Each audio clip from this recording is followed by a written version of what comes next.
Hi hello ನಮಸ್ತೆ friends. ಕರ್ನಾಟಕದ ರಾಜಕೀಯ ಪಕ್ಷಗಳನ್ನ ನೋಡ್ತಾ ಇದ್ರೆ ಯಾರಲ್ಲೂ ಸಮಾಧಾನ ಇಲ್ಲ, ಎಲ್ಲಾ ಪಕ್ಷಗಳಲ್ಲೂ ಸಮಸ್ಯೆ ಇದೆ ಅನ್ನೋದು ಕಾಣಿಸುತ್ತೆ. ಒಂದು ಕಡೆ ಕಾಂಗ್ರೆಸ್ ಸದೃಢ ಸರ್ಕಾರ ರಚಿಸಿದ್ರು ದಿನ ಬೆಳಗಾದ್ರೆ ಕುರ್ಚಿ ಕದನ ಅಂತೆ, ಬಣ ರಾಜಕೀಯ ಅಂತೆ, ಒಂದಷ್ಟು ಶಾಸಕರು ಒಟ್ಟಿಗೆ ಊಟ ಮಾಡಿದ್ದಾರಂತೆ ಅನ್ನೋ ಸುದ್ದಿಗಳು. ಅದರ ಬೆನ್ನಲ್ಲೇ ಸಿಎಂ ಸಿದ್ದರಾಮಯ್ಯ ಹಾಗೂ ಡಿಸಿಎಂ ಡಿಕೆಶಿ ಯಾವ ಸಮಸ್ಯೆಯೂ ಇಲ್ಲ, ನಾವು ಚೆನ್ನಾಗಿದ್ದೀವಿ ಅನ್ನೋ ಸ್ಪಷ್ಟನೆ. ನಂತರ ಮತ್ತದೇ ರಿಪೀಟ್. ಇತ್ತ ಜೆಡಿಎಸ್ ಕಡೆ ನೋಡಿದ್ರೆ ಕಳೆದ ಚುನಾವಣೆಯಲ್ಲಿ ದೊಡ್ಡ ಮಟ್ಟದ ಹೊಡೆತ ಬಿದ್ದಿದ್ದು ಮತ್ತೆ ಪುಟಿದೇಳೋದಕ್ಕೆ ಮಾರ್ಗಗಳನ್ನ ಕಂಡುಕೊಳ್ತಾ ಇದ್ದಾರೆ. ಇನ್ನು ಬಿಜೆಪಿ, ಇಡೀ ದೇಶದಲ್ಲಿ ಬಿಜೆಪಿ ಒಂದೊಂದೇ ರಾಜ್ಯಗಳಲ್ಲಿ ಬಲಿಷ್ಠ ಆಗ್ತಾ ಇದ್ರೆ ಕರ್ನಾಟಕದಲ್ಲಿ ಯಾಕೆ ಗಟ್ಟಿಯಾಗ್ತಾ ಇಲ್ಲ ಅನ್ನೋದು $1 ಮಿಲಿಯನ್ ಪ್ರಶ್ನೆಯಾಗಿದೆ. ಈ ಹೊತ್ತಲ್ಲಿ ಕರ್ನಾಟಕದಲ್ಲಿ ಕಮಲ ಅರಳಿಸಿದ ಮಾಜಿ ಸಿಎಂ ಯಡಿಯೂರಪ್ಪ ಮತ್ತೆ ಸಂಚಲನವನ್ನ ಮೂಡಿಸಿದ್ದಾರೆ. ಈ ಬಗ್ಗೆ ಡೀಟೇಲ್ಸ್ ಕೊಡ್ತೀವಿ, ನೀವು ನಮ್ಮ ಚಾನಲ್ ಅನ್ನ ಫಾಲೋ ಮಾಡಿ. ಕರ್ನಾಟಕ ಬಿಜೆಪಿ ಅಂದ್ರೆ ಯಡಿಯೂರಪ್ಪ ಅನ್ನೋ ಟಾಕ್ ಇಂದು ನಿನ್ನೆಯದೇನಲ್ಲ. ಒಂದು ಕಾಲದಲ್ಲಿ ಕಾಲಿಗೆ ಚಕ್ರ ಕಟ್ಟಿಕೊಂಡಂತೆ ಎಲ್ಲಾ ಕ್ಷೇತ್ರಗಳಲ್ಲೂ ಸಂಚರಿಸಿ ಅಬ್ಬರಿಸ್ತಾ ಇದ್ದ ಹೆಗ್ಗಳಿಕೆ ಬಿಎಸ್ವೈಗೆ ಇದೆ. ಆದರೆ ಈಗ ವಯೋಸಹಜ ಆರೋಗ್ಯ ಸಮಸ್ಯೆಯಿಂದ ಸ್ವಲ್ಪ ರಾಜಕೀಯದಿಂದ ದೂರಾಗಿದ್ರು.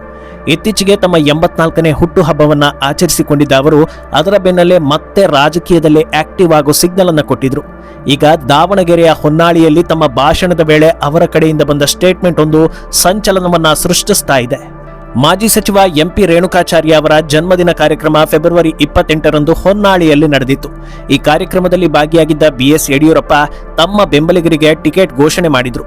ಹೊನ್ನಾಳಿಯಲ್ಲಿ ಎಂಪಿ ರೇಣುಕಾಚಾರ್ಯ, ಚನ್ನಗಿರಿ ಮಾಡಾಳ್ ವಿರೂಪಾಕ್ಷಪ್ಪ, ಹರಿಹರ ಚಂದ್ರಶೇಖರ ಪೂಜಾರ, ದಾವಣಗೆರೆ ಉತ್ತರ ಲೋಕಕೆರೆ ನಾಗರಾಜ್, ಜಗಳೂರು ಎಸ್ವಿ ರಾಮಚಂದ್ರ ಹಾಗೂ ಹರಪನಹಳ್ಳಿಗೆ ಕರುಣಾಕರ್ ರೆಡ್ಡಿಗೆ ಟಿಕೆಟ್ ಘೋಷಣೆ ಮಾಡಿದ್ರು.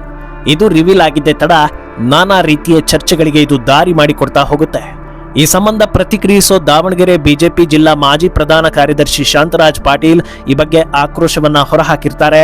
ಯಾವುದೇ ಚರ್ಚೆಗಳನ್ನ ಮಾಡದೆ ಅಭ್ಯರ್ಥಿಗಳ ಹೆಸರನ್ನ ಬಿಎಸ್ವೈ ಘೋಷಣೆ ಮಾಡಿದ್ದಾರೆ. ಪಕ್ಷದ ಶಿಷ್ಟಾಚಾರವನ್ನ ಉಲ್ಲಂಘಿಸುವಂತಹ ಹೇಳಿಕೆಯನ್ನ ಯಡಿಯೂರಪ್ಪ ಅವರಿಂದ ನಿರೀಕ್ಷೆ ಮಾಡಿರಲಿಲ್ಲ ಅಂತ ಬೇಸರವನ್ನ ವ್ಯಕ್ತಪಡಿಸುತ್ತಾರೆ. ಅಭ್ಯರ್ಥಿ ಆಯ್ಕೆಗೆ ಬಿಜೆಪಿಯಲ್ಲಿ ಒಂದು ಶಿಷ್ಟಾಚಾರ ಇದೆ. ಕೇಂದ್ರ ಸಂಸದೀಯ ಮಂಡಳಿಯು ಅಭ್ಯರ್ಥಿ ಆಯ್ಕೆ ಮಾಡುತ್ತೆ. ಏಕಾಏಕಿ ಅಭ್ಯರ್ಥಿಗಳ ಹೆಸರನ್ನ ಘೋಷಿಸಿ ಅವರನ್ನ ಗೆಲ್ಲಿಸುವಂತೆ ಮನವಿ ಮಾಡುವುದು ಸರಿಯಲ್ಲ ಅಂತ ಹೇಳಿದ್ದಾರೆ. ಅಲ್ಲದೆ ಇನ್ನೂ ಕೆಲ ನಾಯಕರಿಗೆ ಇದು ಅಸಮಾಧಾನ ತರಿಸಿದೆ ಅನ್ನೋ ವಿಚಾರ ಮಾಧ್ಯಮಗಳಲ್ಲಿ ಓಡಾಡ್ತಾ ಇದೆ. ಆದರೆ ಇದರಿಂದ ಯಾರಿಗೆ ಯಾವ ರೀತಿಯ ಸಿಗ್ನಲ್ ಸಿಕ್ಕಿದೆ ಅಂತ ನೋಡ್ತಾ ಹೋಗೋದಾದ್ರೆ ಮೊದಲನೆಯದಾಗಿ ವಿಪಕ್ಷಗಳಿಗೆ ಸವಾಲು ಹಾಕಿದಂತಾಗಿದೆ.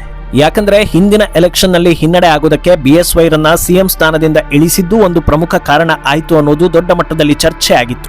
ಆದ್ರೆ ಈ ಬಾರಿ 2 ವರ್ಷ ಮುನ್ನವೇ ಅಭ್ಯರ್ಥಿ ಹೆಸರನ್ನ ಹೇಳಿದ್ದಾರೆ ಅಂದ್ರೆ ಇಂತಿಂತ ನಾಯಕರನ್ನೇ ಕಣಕ್ಕಿಳಿಸಿ ಇವರನ್ನ ಗೆಲ್ಲಿಸಿಕೊಂಡು ಬರ್ತೀನಿ ಅನ್ನೋ ಸವಾಲ್ ಹಾಕಿದಂತೆ ಕಾಣಿಸ್ತಾ ಇದೆ.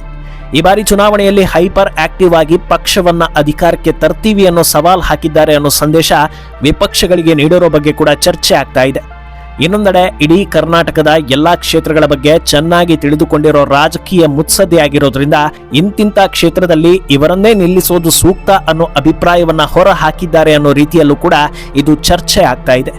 ಆದರೆ ಚರ್ಚೆಗಳು ಯಾವ ರೀತಿಯಲ್ಲಿದ್ರೂ 2028ರ ಎಲೆಕ್ಷನ್ ಬಹಳ ದೊಡ್ಡ ಮಟ್ಟದಲ್ಲಿ ಪೈಪೋಟಿಗೆ ಸಾಕ್ಷಿಯಾಗಲಿದೆ ಅನ್ನೋದು ಈ ಮೂಲಕ ಮತ್ತೊಮ್ಮೆ ಸಾಬೀತಾದಂತಾಗಿದೆ. ಆದರೆ ಇದೆಲ್ಲದರಿಂದ ಆಚೆಗೆ ಇನ್ನೂ ಒಂದಷ್ಟು ವಿಚಾರಗಳ ಚರ್ಚೆ ನಡೀತಾ ಇದೆ. ಕರ್ನಾಟಕ ರಾಜಕೀಯ ಅಂದ್ರೆ ಒಂದು ಕಾಲದಲ್ಲಿ ಕಾಂಗ್ರೆಸ್ ಅಂದ್ರೆ ಸಿದ್ದರಾಮಯ್ಯ, ಈಗ ಡಿಕೆಶಿ ಕೂಡ ಅಷ್ಟೇ ಪ್ರಬಲ ಅನ್ನೋದನ್ನ ತೋರಿಸಿದ್ದಾರೆ. ಬಿಜೆಪಿ ಅಂದ್ರೆ ಯಡಿಯೂರಪ್ಪ, ಜೆಡಿಎಸ್ ಅಂದ್ರೆ ಎಚ್ಡಿಕೆ ಅನ್ನೋ ಮಾತು ಜನಜನಿತವಾಗಿತ್ತು. ಸದ್ಯ ಆಯಾ ಪಕ್ಷಗಳಿಂದ ಇಷ್ಟೇ ತೂಕದ ನಾಯಕರು ಮುಂದೆ ಯಾರು ಬರ್ತಾರೆ ಅನ್ನೋದು ಜನರ ಕುತೂಹಲ. ಈ ಎಪಿಸೋಡ್ ಬಗ್ಗೆ ನಿಮ್ಮ ಅನಿಸಿಕೆಯನ್ನ ಕಮೆಂಟ್ ಮಾಡಿ.